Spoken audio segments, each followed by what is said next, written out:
one has to be aware. One has to have some familiarity, also not assume, which is what happens, I think, often. If I'm your average white clinician, I think the assumption is that your experience is mine.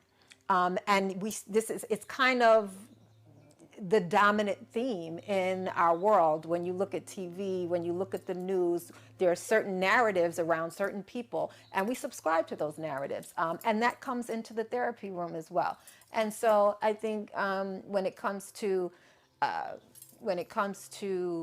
doing that type of work, that's probably instinctively why Black people tend to want to gravitate towards Black clinicians. I think too that there is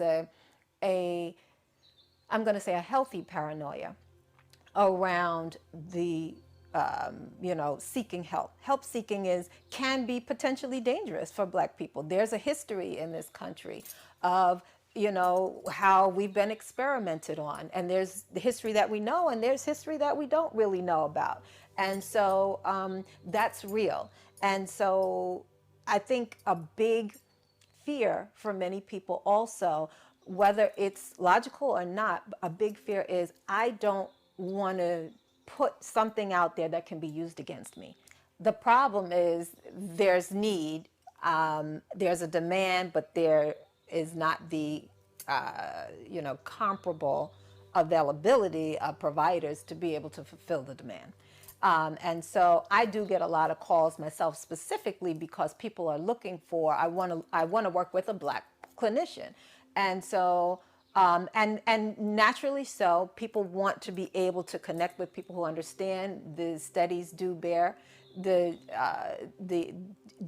witness to the fact that clients who work with Black clinicians have better outcomes. And so, so definitely the demand is there, but with the recent statistic that I came across nationwide of 4%, it'll tell you that, the supply is in short. The supply is not there. So that's the challenge. There definitely is a dearth of Black psychologists and Black clinicians at all levels. We need to look at that. But we can't say, okay, we just need more, right? We have to begin to look at, well, why are there not enough?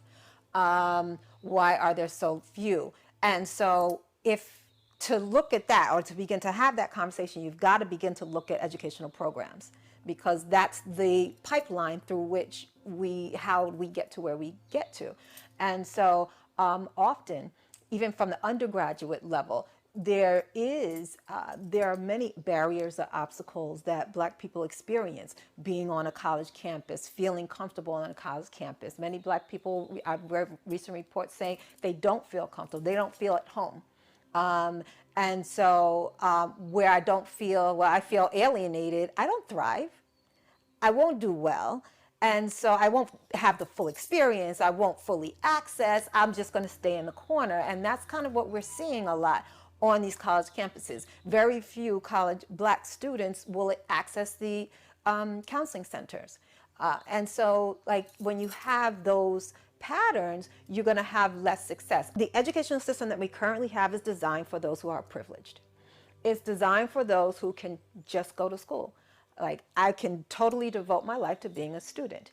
And particularly Black people, don't have the luxury of just being a student. We have to work.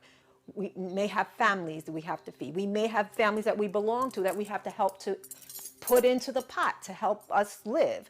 And so the luxury of being able to go to school and not work, the luxury of being able to, go to school and, not do some other things are just not the common lifestyle of your average Black person, and honestly, your average brown person as well.